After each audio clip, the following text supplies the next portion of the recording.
crois, prince, vous partiez? Quelle raison subite presse votre départ, ou plutôt votre fuite? Vouliez-vous me cacher jusque à vos adieux?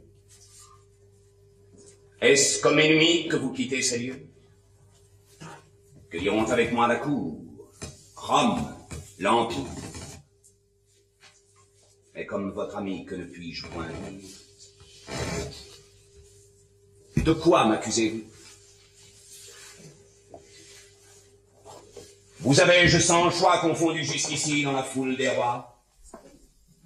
Mon cœur vous fut ouvert tant qu'avec mon père, c'était le seul présent que je pouvais vous faire. Et lorsqu'avec mon cœur, ma main peut s'épancher, vous fuyez mes bienfaits tout prêts à vous chercher. Pensez-vous qu'oubliant ma fortune passée sur ma seule grandeur, j'arrête ma pensée? Et que tous mes amis s'y présentent de loin, comme autant d'inconnus dont je n'ai plus besoin?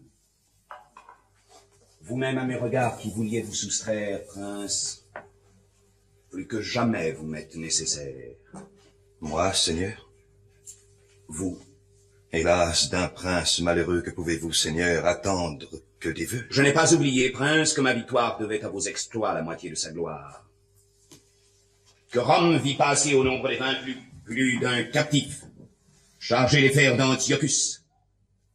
Que dans le Capitole, elle voit attacher les dépouilles des Juifs par vos mains arrachées. Je n'attends pas de vous ces sanglants exploits. Et je veux seulement emprunter votre voix. Je sais que Bérénice à vous soins redevable croit posséder en vous un ami véritable. Elle ne voit dans Rome et n'écoute que vous. Vous ne faites qu'un cœur et qu'une âme avec nous. Au nom d'une amitié si constante et si belle, employez le pouvoir que vous avez sur elle. Voyez-la de ma part. Moi, paraître à ses yeux? La reine pour jamais a reçu mes adieux. Prince, il faut que pour moi vous lui parliez encore. Ah, parlez-lui, Seigneur, la reine vous adore. Pourquoi vous dérobez vous-même en ce moment le plaisir de lui faire un aveu si charmant? Elle l'attend, Seigneur, avec impatience. Je réponds en partant de son obéissance.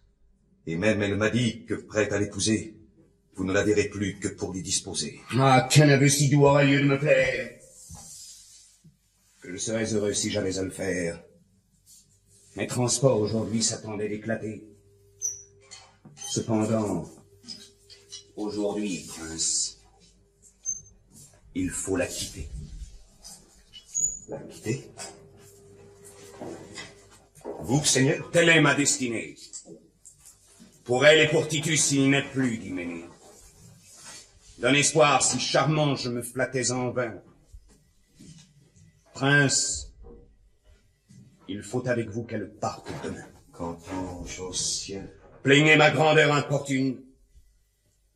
Maître de l'univers, je règle sa fortune, je puis faire les rois, je puis les déposer. Cependant, de mon cœur, je ne puis disposer. Rome contre les rois de tout temps soulevé dédaigne une beauté dans la pourpre élevée. L'éclat du diadème et sans roi pour aïeux déshonore ma flamme et blesse tous les yeux. Mon cœur, libre d'ailleurs, sans craindre les murmures, peut brûler à son choix dans les flammes obscures. Et Rome, avec plaisir, recevrait de ma main la moins digne beauté qu'elle cache en son sein.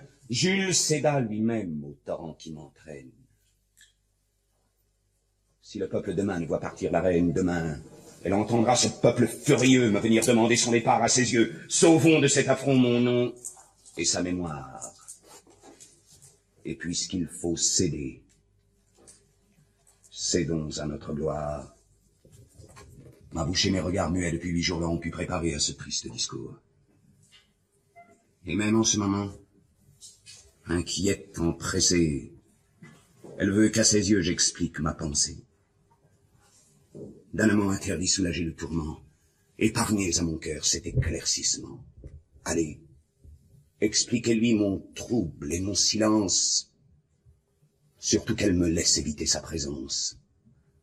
Soyez le seul témoin de ses pleurs et des miens, portez-lui mes adieux, et recevez les siens. Fuyons tous deux, fuyons un spectacle funeste qui de notre constance accablerait le reste.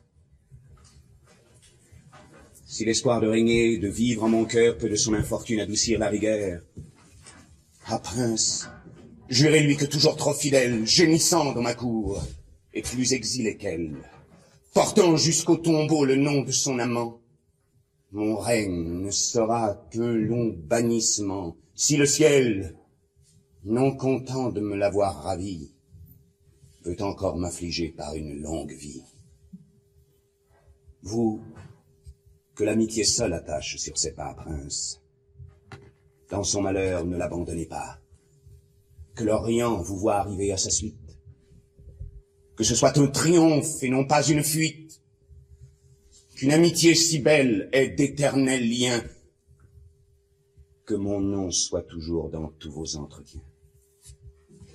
Pour rendre vos États plus voisins l'un de l'autre, l'Euphrate bornera son empire et le vôtre.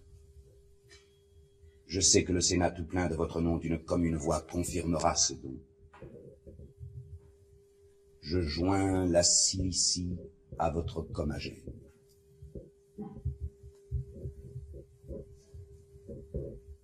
Adieu. Ne quittez point ma princesse, ma reine, tout ce qui de mon cœur fut l'unique désir, tout ce que j'aimerais jusqu'au dernier supplice.